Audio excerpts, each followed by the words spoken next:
Well, would you look at this, ladies and gentlemen? It turns out the old adage is in fact true. Men lie, women lie, apparently numbers now lie, and even game journalists lie as well. Yeah, we've known about that last one for quite some time, but things are getting really wild and crazy regarding PlayStation no longer making physical games in 2028. And it turns out that once Capcom released their financial figures for the last year, things got a little bit hectic. In fact, it turns out practically every single major publication was running with the exact same headline across the board, almost as if trying to convince you that physical games are in fact dying out, PlayStation is just ahead of the curve, and of course, you should only buy your games digitally. It's almost like we're just repeating Gamergate all over again. Every headline, every tweet, they're all exactly the same. And that's where things also kind of creep me out a little bit. Why on earth are gaming journos not going deeper into what's been going on or even looking at the actual numbers in Capcom's reporting? And don't worry, because later on in the video, we're going to get into that as well. And it's going to be pretty shocking when you see what every single outlet completely missed in their tweets. But don't worry, we'll get there, and this next piece of news will definitely connect to what's been going on. You see, the past couple of days, we've also noticed that both PlayStation Network and Xbox's own network both went down for about a day. Each one of them no longer letting you access your digital games, access the internet from the device that you pay for, and the fact that you also pay to access the internet on that device after you already pay for your own internet. Really?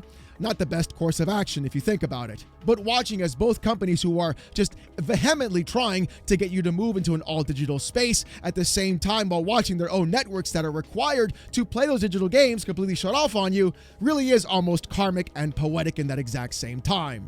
The difference, though, is that there's going to be a bit of a problem, a bit of an issue, especially on the Xbox side, because it turns out that even when their network went down, you couldn't even play any physical games, even if you had it all on the disc in your hand and popped it into your console, rendering the entire thing completely useless over the board of even having physical content in the first place. But Microsoft may have in fact had a plan, or they're at least building one to make sure that doesn't happen again. And if only another company like PlayStation would take notes.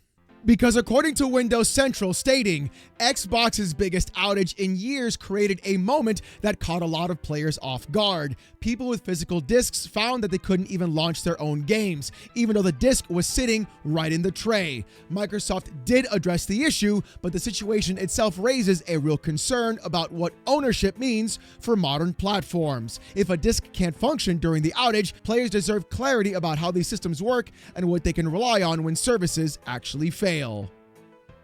And we are now in a state, ladies and gentlemen, where things are going to get worse before they inevitably finally do get better. You see, the biggest problem that I have with this space right here is the fact that everybody's asking for physical ownership. And although I completely agree with everyone on that space, the problem is even now, game companies are selling you licenses for those games, even when it is on the disc itself. Many games still come incomplete, and even Xbox has been notorious in sending out games to PlayStation that only have a few gigabytes of data on the disc and require you to download the rest of the game when you have it installed. Pretty much their version of Nintendo's game key cards, which really aren't great either when you think about it. But I really want to stress this right here. If Xbox can fix this issue, if they can go around and provide the full physical game on the disc, you could actually see Xbox make a clear path towards making sure people enjoy their content and have multiple layers of ownership, not just physically, but my second suggestion would be also digitally, removing any sort of DRM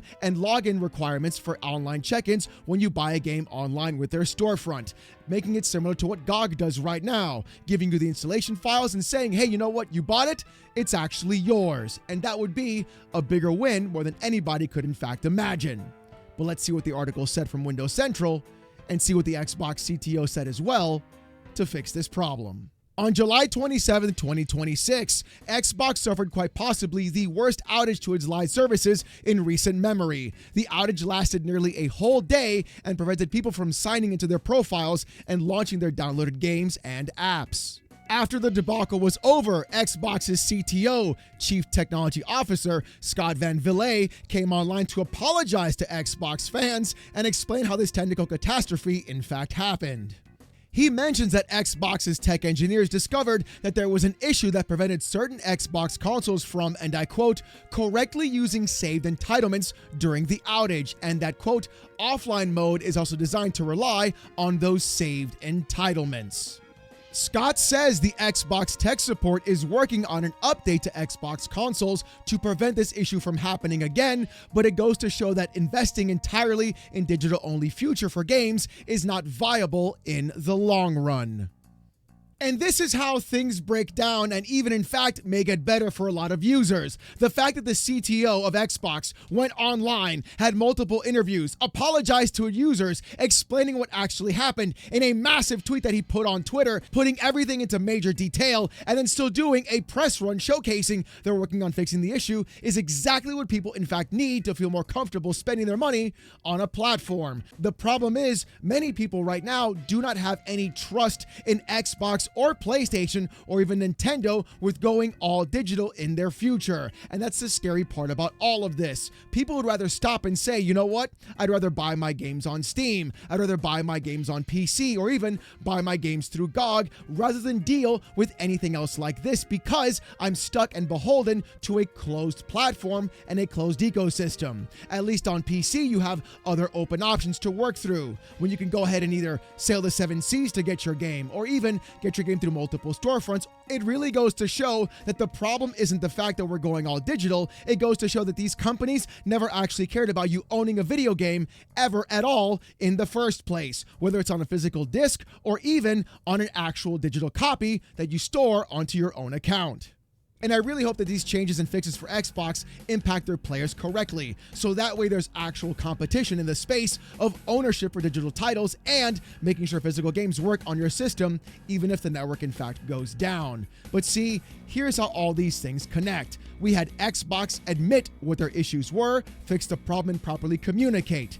On the other hand, though, we have PlayStation not communicating at all, and game journalists running complete defense for them. And that's where things get really scary. With Charlie Intel on Twitter posting, Capcom's recent sales report for the last quarter states 93% of sales were from digital sales. 93% of all their sales of games came from digital? That's quite a lot. That leaves you what, around 6 or 7? Oh, Jesus.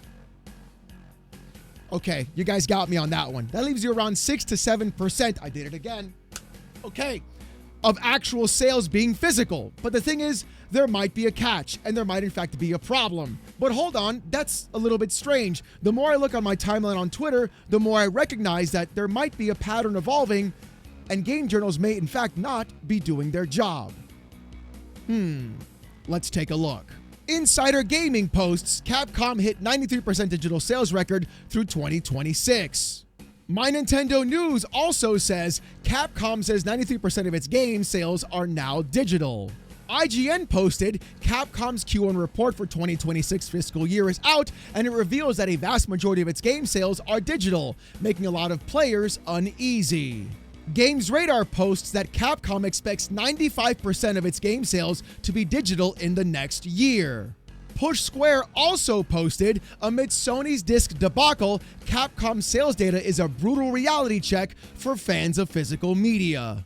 Okay, all right, I'm about to go get my tinfoil and make my own damn hat, because this doesn't make a whole lot of sense whatsoever. Why is every single outlet running with the exact same headline? And I'll tell you why. It's exactly because they do not want you to have exactly what you want, which is ownership of your games. It's all painted in a way to make you believe that physical games are in fact dying and nobody is in fact buying them. Thereby, stop fighting against PlayStation, stop fighting against the future, and just go all digital, guys. Think about it. Capcom even said it. 93% of all their games sold are digital. Therefore, you lost. It's over. Doing a blackout? Forget about it. Protesting? I don't think so. Putting community notes? Don't even do that, bucko. Just stop fighting. You don't have to do anything anymore. It's over. Remember? God. See how easy that is? Just submit to the corporation. Your life will be happier that way. And then you'll be able to finally give them more of your money, which is exactly what they want. Every single one of these entire journalists and every single one of these websites missed massive amounts of key information, not only in their headline, but also in their own articles as well. And even when you look inside of what Capcom posted, there's even better headlines that would make people more excited about actually owning their physical games and even having them in the first place. Because trust me, baby, it's going to get crazy. Because we're going to go right into Push Square's article and see what they had to say. With Push Square posting, a lot of people like physical media. They like having the freedom of choice when it comes to purchasing a video game, and that's largely why Sony's decision to stop manufacturing PlayStation discs in 2028 has caused so much of an uproar. But when you sit down and look at the numbers, well, it's easy to see why companies like Sony have steadily lost interest in entertaining the physical market. And I don't really like to say it, but Capcom's latest sales data feels like another nail in the coffin. The publisher, which has been riding high for over a decade, has just released its financial results for the first quarter of the fiscal year, and they are damning to say the least.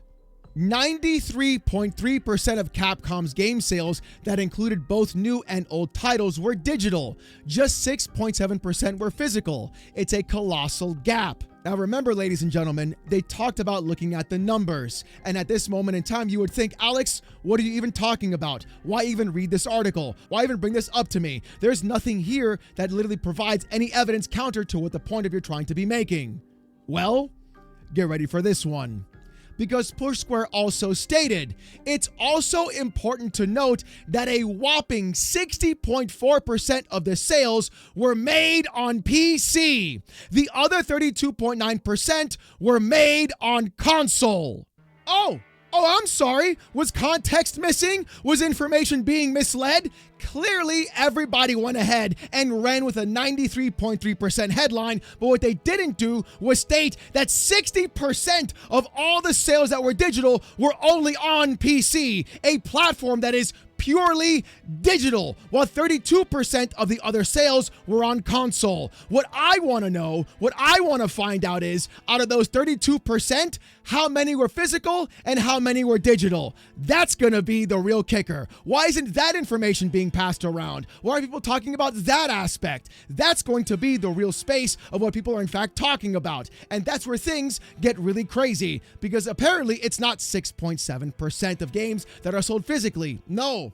It's actually 16.7% of games being sold physically. And even then, that number is also skewed. Why? Because of this. According to GameSpot posting, Switch 2 game keycards are, quote, digital sales according to Capcom. Oh, wait a minute. So even though it's a game key card, and even though the game is not itself on the card completely, and you have to download the game from the eShop after you insert the card into your actual Switch 2, they're counting that as digital sales, meaning that everybody who physically went to the store, who physically bought a box, who physically had a key card, and physically put that key card into their actual Switch 2, Capcom counted that as a digital sale. So in my estimation, that number of physical sales could in fact be actually higher than what we were looking at right now. And it gets even worse when you look at other aspects as well. Hell, here's what Lance McDonald also had to say. With Lance McDonald on Twitter posting, every disc copy of Pragmata and Resident Evil 9 pre-sold out, and physical copies were on back order at all retailers for weeks. Capcom literally sold out every single disc they printed. The idea that they sold more digital than physical is massively bearing the lead, LMAO. So what do we have going on here, ladies and gentlemen? Game journalists actually lying in their made headlines because they know people aren't going to read the article, then posting the literal truth of what's been going on with more context and details at the very end of their article as the very last sentence, as if you were trying to read the entire thing, even though you're trying to self-affirm what you were thinking about, trying to push forth an entirely all-digital space in the gaming industry. Boy! But you know what's even crazier? It's the other headline they could have made instead. The one people would have actually used to validate their own idea of wanting to have physical media and even ownership of their video games. We're going to dig into Capcom's financials, and when you see it, woo, you're going to love it. So here's the actual table for what Capcom has in fact been posting on their financial statement. If you go down here to where it says physical units and you move all the way to the right, it says 159. Now, just for context, what normally happens is on this financial report, you have to go ahead and multiply by 10,000 on these exact numbers, which means the physical sales for Q1 of 2026 were not 159 copies, but instead 159 million physical copies that were in fact sold of physical games throughout 2026 on their first Q1. That is insane when you think about it. We're not talking about 159 copies. We're not talking about a small number of people. We're not talking about a small percentage. We're looking at 1.59 million units of physical games being sold across the board. And then add insult to injury like Lance McDonald posted, showcasing that Capcom sold out of every physical game they in fact printed. And if they weren't being beheld by those companies to in fact print more discs, you can bet your sweet bippy they would have sold more physical games than what was even listed right here on this financial report as well. And that is going to be the biggest factor. And here's what other journals could have in fact used instead. See that number next to it right over here where it says 133.8%? Yeah. That means physical game sales grew 133% over putting out games that were physical on their platform. That means over double of what's been going on having selling physical games. You cannot sit here and tell me that PlayStation is in the right when Capcom has just shown to everybody that 133% physical game sales increased over one fiscal quarter because they put out more games. It's actually absurd and incredibly shocking to me that so many companies, so many journals, and so many people just collude with each other all the time and say the exact same things, even though the evidence points to the, in fact, contrary of what's been going on. Physical games deserve to still exist. The fact that PlayStation and even Sony are still putting out a goddamn vinyl record player to play vinyl records rather than putting out game discs should tell you all you need to know. It's not about cost-cutting measures. It's not about consumer choice. What it's about is the fact that these companies are trying to ring you and put you over a barrel and control every aspect of you. Lying via omission about the sales on PC and Steam. Lying via omission about the amount of physical games being sold. Lying via omission about the percentage of games being sold physically as well. And over and over and over, trying to spin an actual narrative in this gaming space. I'm going to be honest with you guys right now. If you are looking at what's been happening in the gaming space and you're thinking to yourself, I want to go all digital, I already am there, but I don't want to deal with all the garbage happening, your best bet is going to be moving to PC, where you can actually own your digital games, whether it's through Steam, because their games do not require DRM, or even through GOG itself, getting your games DRM free, or dare I even say, sailing the 7 seas. These companies, these journals do not care about you. They only care about getting cozy with the corporations to give them more content and more ability to make more articles of trying to go through and put their game reviews out day one, which is where they get the most of their traffic. It's actually absurd when you think about it. It's nothing more than hand-waving an entire issue and blaming you as a consumer because you don't want to stick to the trend of what the corporation wants you to do. And by God, you shouldn't do what the corporation says, because clearly they don't have your best interest, and they never in fact have. These companies have to prove to you that they deserve your money. Xbox has to prove to you they deserve your money, fixing the issue with entitlements, making sure your disc games work even if the network goes down. PlayStation has to prove that they've earned your money, removing the 14-day DRM check-in policy and making sure that even if a company puts out a game disc, that they keep printing more of them, especially if they keep selling, and not kneecapping them on the back end so they can prove a point on an article and convince you that you're worth nothing. With GOG on Twitter posting, digital or physical, ownership is autonomy. If you don't have it, you don't have ownership. Clearly, we are in a space right now full of misinformation in the gaming industry, and things are only going to get worse until game journals and the industry itself stop lying to you as a customer. And once that happens, we'll finally have the industry back that we've always wanted. And that'll be the day when you own your video games and they can't take them from you. But ladies and gentlemen, I want to hear what you guys got to say about this in the comment section down below. Are you going to move to PC? Are you going to start buying your games on Steam and GOG? Or are you going to stick to consoles and hope that your platform will actually give you proper ownership of your video games in the future? I want to hear what you guys got to say. And speaking about what you got to say, here's the comment of the day from yesterday's video. with TIS Bulldog stating, "The big three gaming companies. What will you have in 500 years? Me. Emulators. All of your consoles and games." Bulldog, you're absolutely correct. One way or another, every PC gamer will get every video game. It doesn't matter what these corporations believe or how much they want to control you. The only space you have available to own anything is going to be on PC. But as always, everyone, if you want to see more of this kind of content, though, more PC port reviews, gaming news, Steam Deck videos, fanboy content, and live streams, subscribe to the channel. If you want Discord access or emotes during those live streams, become a YouTube member. It's as low as $1. Look, if you don't want to spend the buck, don't even sweat it, bro. Just come on down to the streams Saturday nights, 8:45 p.m. Eastern, live, while I wear a banana suit and get insulted with text-to-speech. It's actually pretty insane. You're going to love the live stream, I promise. Saturday nights, 8:45 p.m. Eastern, live right here on the channel. Do you want even more of me, though? Check out Oh No, It's Alex Gaming. Link to this channel is in the description down below. New videos go up every single Monday, and I live stream there daily, Monday to Friday, 10:30 a.m. to around 2 p.m. We're playing Halo Campaign Evolved on Legendary, and then moving on to a bunch of other games as well. Come on down, hang out, enjoy the chat, and watch me be really bad at games, and everybody else also use TTS to make fun of me being bad in a video game. It's kind of a running gag. Trust me, you're gonna love it. Yeah, don't worry. Trust me, when you show up, you're gonna love it, because literally, I'm gonna help you get you through your workday. With all that being said, though, thank you guys so much for watching. Hope you have a great one, and I'll see you gooners next time. Peace!